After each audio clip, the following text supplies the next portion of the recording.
Hello everyone, आप सभी दोस्तों का स्वागत है। इस वीडियो में हम लोग देखने वाले हैं 19th ऑफ नवंबर से एक और मेन बोर्ड आईपीओ ओपन होने जा रही है। जिस मेन बोर्ड आईपीओ के बारे में बात करने जा रहे हैं, उस मेन बोर्ड आईपीओ की ग्रे मार्केट प्रीमियम में बिना आईपीओ ओपन हुए ही 25% के प्रीमियम पे इसकी ग्रे मार्केट प्रीमियम जो कारोबार करती हुई दिख रही है, उसके अकॉर्डिंग क्या कुछ इस आईपीओ के रिगार्डिंग इंटरेस्टिंग फैक्ट और पॉइंट्स निकल कर आते हुए दिख रही है, इनके बारे में इस वीडियो में डिटेल्स में बात करने वाले हैं। सो वीडियो को इंत देखिएगा और ऐसे ही daily IPO grey market premium से जुड़ी अपडेट के लिए चैनल को सब्सक्राइब कर लीजिए। साथ ही कमेंट्स में टेलीग्राम ग्रुप का लिंक दिया गया है, वहाँ भी जुड़ सकते हो टाइम पे अपडेट के लिए। फर्स्ट ऑफ ऑल कंपनी के बारे में बात करते हैं, तो यहाँ पे इस कंपनी को देखिए तो एक्सल सॉफ्ट टेक्नोलॉजी आईपीओ के बारे में बात कर रहे हैं। एक्सल सॉफ्ट टेक्नोलॉजी आईपीओ के बारे में बात करें तो इस आईपीओ की opening date 19th of November यहाँ पे रहने वाली है और 21st ऑफ नवंबर के बारे में बात करें तो इस आईपीओ की क्लोजिंग डेट है, यानी कि किसी भी आईपीओ ओपन होगी 19th ऑफ नवंबर को। 20th ऑफ नवंबर इस आईपीओ में दूसरा दिन अप्लाई करने के लिए समय मिलेगा। 21st ऑफ नवंबर के बारे में बात करें तो इस आईपीओ में आखिरी दिन आप लोगों को अप्लाई करने के लिए समय मिलने वाला है। वैसे इस कंपनी के बारे में बात करें तो कंपनी की फेस वैल्यू 10 रुपीज़ है, यानी कि जो भी शेयर आपको आने वाले समय में एलोकेट किया जाएगा वो 10 रुपीज़ फेस वैल्यू वाली शेयर यहाँ पे एलोकेट होते हुए दिखेगी। प्राइस बैंड के अकॉर्डिंग अपर प्राइस बैंड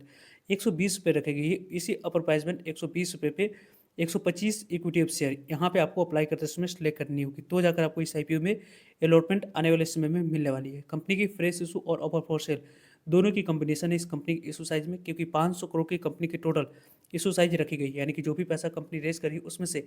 180 करोड़ पैसे की बारे में बात करें फ्रेश इशू है, कंपनी के पास डायरेक्ट जाने वाली है, और 320 करोड़ की बात करें ऑफर फॉर सेल है, जिसके माध्यम से प्रमोटर्स और एग्जिस्टिंग शेयर होल्डर्स अपने स्टेक को डायल्यूट करते हुए दिख रहे हैं, यानी कि सेल करते हुए दिखेंगे। बुक बिल्डिंग आईपीओ है, बीएस एनएसई दोनों जगह पर कंपनी की लिस्टिंग होने वाली है। कंपनी की जो अभी तक 500 करोड़ की जो टोटल इशू साइज है उसकी जो डिस्ट्रीब्यूशन है उसके बारे में बात करें तो 50% शेयर क्यूआईबी को एलोकेट किया जाएगा, यानी कि इस आईपीओ में 50% तक की शेयर क्यूआईबी को एलोकेट करी जाएगी। 35% शेयर रिटेलर्स कैटेगरी को एलोकेट होने वाली है। 15% शेयर आपको एनआई कैटेगरी को एलोकेट किया जाएगा। वैसे यहाँ पे एक्सेल सॉफ्ट टेक्नोलॉजी आईपीओ के बारे में बात करें तो इस आईपीओ की आने वाले समय में इंपॉर्टेंट डेट्स के बारे में बात करें 21st ऑफ नवंबर इस आईपीओ की क्लोजिंग डेट है। उसके बाद 24th ऑफ नवंबर के बारे में बात करें तो इस आईपीओ में आपको अलॉटमेंट मिली या नहीं उसके बारे में इन्फॉर्मेशन मिल जाएगी। 25th ऑफ नवंबर के बारे में बात करते हैं तो इस आईपीओ में यहाँ पे पैसे रिफंड करने की डेट है नहीं मिलने पर, और 25th ऑफ नवंबर को इस आईपीओ में आपको डीमेट अकाउंट में शेयर को क्रेडिट करने की डेट रखी गई। वैसे तो इस आईपीओ में अलॉटमेंट मिलने की चांस थोड़ी सी कम रहने वाली है, क्योंकि इस कंपनी की इशू साइज 500 करोड़ की है, उसके बावजूद भी 35% शेयर रिटेलर्स के लिए रिजर्व होने के बाद भी इस कंपनी की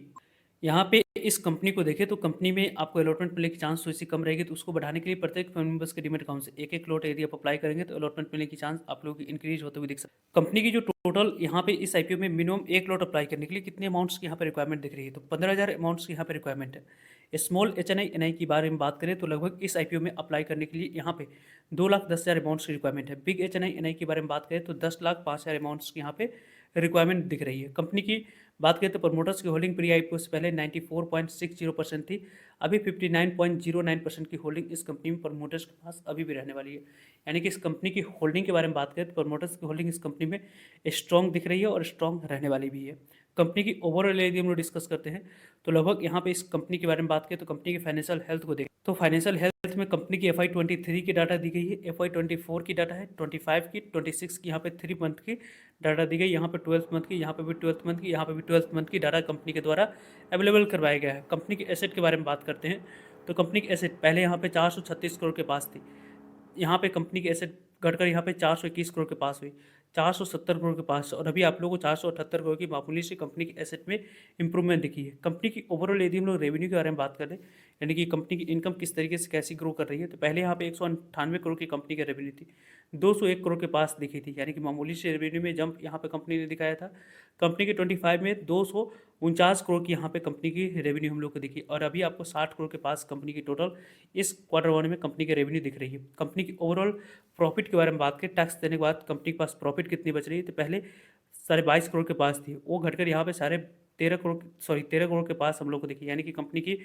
प्रॉफिट में यहाँ पे डिप दिखी है और कंपनी की फिर से यहाँ पे प्रॉफिट में इंप्रूवमेंट दिखा है। लगभग यहाँ पे कंपनी जो 12 करोड़ के आसपास 13 करोड़ के आसपास जो प्रॉफिट रिपोर्ट कर रही थी, वहाँ से कंपनी की 34 करोड़ की प्रॉफिट रिपोर्ट करी, और इस 3 महीने में 6 करोड़ के पास कंपनी की प्रॉफिट रिपोर्ट होती हुई दिखी है। इबिट्टा के बारे में बात करें तो कंपनी की इबिट्टा पहले यहाँ पे 68 करोड़ के पास थी, देन यहाँ पे 55 करोड़ के पास, 73 करोड़ के पास, और अभी आप लोगों को 10 करोड़ के पास कंपनी की इबिट्टा दिख रही है।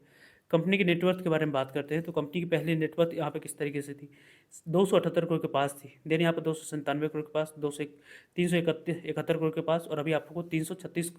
76 करोड़ के पास कंपनी की टोटल नेटवर्थ दिख रही है। कंपनी के रिजर्व एंड सरप्लस के बारे में बात करें तो 277 करोड़ के पास रिजर्व एंड सरप्लस है, 295 करोड़ के पास, 270 करोड़ के पास और अभी आपको 274 करोड़ के पास कंपनी के रिजर्व एंड सरप्लस यहाँ पे दिख रही है। कंपनी की टोटल बोरोइंग के बारे में बात करते हैं तो कंपनी की पहले बोरोइंग कितनी थी, 118 करोड़ के पास थी। देन यहाँ पे 77 करोड़ के पास, 25-26 करोड़ के पास और अभी आप लोग को 38 करोड़ के पास कंपनी की टोटल बोरोइंग दिख रही है। कंपनी के बारे में बात करें रिटर्न ऑन इक्विटी के बारे में, तो यहाँ पे कंपनी के रिटर्न ऑन इक्विटी किस तरीके से कैसे दिख रही है, तो पहले यहाँ पे कंपनी के रिटर्न ऑन इक्विटी 10 के पास दिख रही थी, 16 के पास यहाँ पे रिटर्न ऑन कैपिटल एम्प्लॉयड और मामूली से यहाँ पे कर्ज है, 0.05% की डेट इक्विटी दिख रही है। कंपनी की यहाँ पे रिटर्न ऑन नेटवर्थ के बारे में बात करते हैं तो 10% के पास है। कंपनी के ओवरऑल प्रॉफिट मार्जिन के बारे में बात करें तो 14.87% के पास है। एबिटा मार्जिन के बारे में बात करें 31% से ऊपर दिख रही है। प्राइस टू बुक वैल्यू 3.23 की है और मार्केट कैपिटलाइजेशन 1381 करोड़ की दिख रही है। यानी कि कंपनी की मार्केट कैपिटलाइजेशन के अकॉर्डिंग देखें तो कंपनी की market capitalisation small cap category में यहाँ पे कंपनी आपको आती हुई दिखेगी। कंपनी की ओवरऑल यदि हम लोग डिस्कस करते हैं तो लगभग आपको कंपनी की जो प्राइस ट्रेडिंग है उनके बारे में बात करें तो 34 की प्राइस ट्रेडिंग कंपनी के द्वारा रखी है। वैल्यूएशन वाइज कंपनी ने थोड़ी सी स्कोप छोड़ी है, लेकिन यहाँ पे कंपनी के बारे में बात करते हैं तो कंपनी की जो पैसा रेज करके यहाँ पे कंपनी पैसे की यूज़ जो करने वाली है 719 मिलियन रुपीज़ के बारे में बात करें तो यहाँ पे कंपनी कुछ आप लोगों को परचेज लैंड करने वाली है और कंस्ट्रक्शन करेगी न्यू यहाँ पे बिल्डिंग मैसूर में और प्रॉपर्टी यहाँ पे कंपनी यूज़ करने वाली है। फंडिंग एक्सपेंडिचर और अपग्रेड करेगी इंक्लूडिंग यहाँ पे एक्सटर्नल जो यहाँ पे इलेक्ट्रिकल सिस्टम है और एग्जिस्टिंग फैसिलिटी है मैसूर में, उसको यहाँ पे कंपनी 395 मिलियन रुपीज़ को यहाँ पे यूज़ करेगी इसको इम्प्रूव करने के लिए। और लगभग यहाँ पे कंपनी अपने 546 मिलियन रुपीज़ की यूज़ करने वाली है। फंडिंग अपग्रेडेशन की बात करते हैं तो company IT infrastructure, software, hardware और आपको कम्युनिकेशन नेटवर्क सर्विसेज को यहाँ पे इन्हांस करने के लिए कंपनी आपको आने वाले समय में इस तरीके के पैसे की यहाँ पे यूज़ करते हुए देखेगी। ओवरऑल कंपनी के बारे में बात करते हैं तो कंपनी की ऑब्जेक्टिव क्लियर और पॉजिटिव दिख रही है। कंपनी की ग्रे मार्केट प्रीमियम में भी अच्छी मूव दिख रही है, लेकिन अभी के अकॉर्डिंग यदि हम लोग डिस्कस करते हैं तो जो अभी इसके grey market premium SH report के अनुसार से कारोबार होते हुए दिख रही है उनके बारे में बात करें तो यहाँ पे 30 रुपये पे इसकी ग्रे मार्केट प्रीमियम स्टार्ट हो चुकी है। यानी कि इस कंपनी की जो कटअप प्राइस रखी गई है उस कटअप प्राइस पे यहाँ पे इसके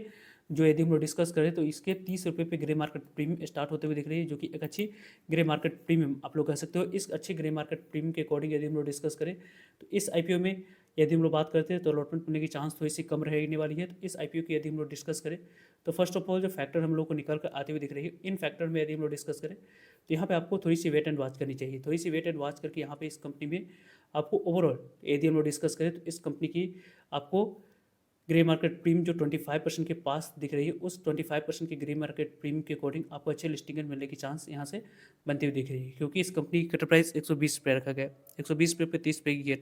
150 पे लिस्टिंग प्राइस और एक प्लॉट पे लगभग आपको लिस्टिंग मिलने की चांस 25% के पास है। लगभग 3750 पे के आसपास से आईपीओ ग्रे मार्केट प्रीमियम के अकॉर्डिंग लिस्टिंग देती हुई दिख रही है। वैसे इस आईपीओ के बारे में टाइम पे आप लोग सभी अपडेट मिलते रहेंगे, इससे जुड़ेगा ताकि आप लोगों तक अपडेट पहुँच पाए। फर्दर जो भी डाउट करिए कमेंट्स कर आप लोग पूछ सकते हो। मिलते हैं एक नई इन्फॉर्मेटिव वीडियो में, तब तक लीजिए हिंद, जय।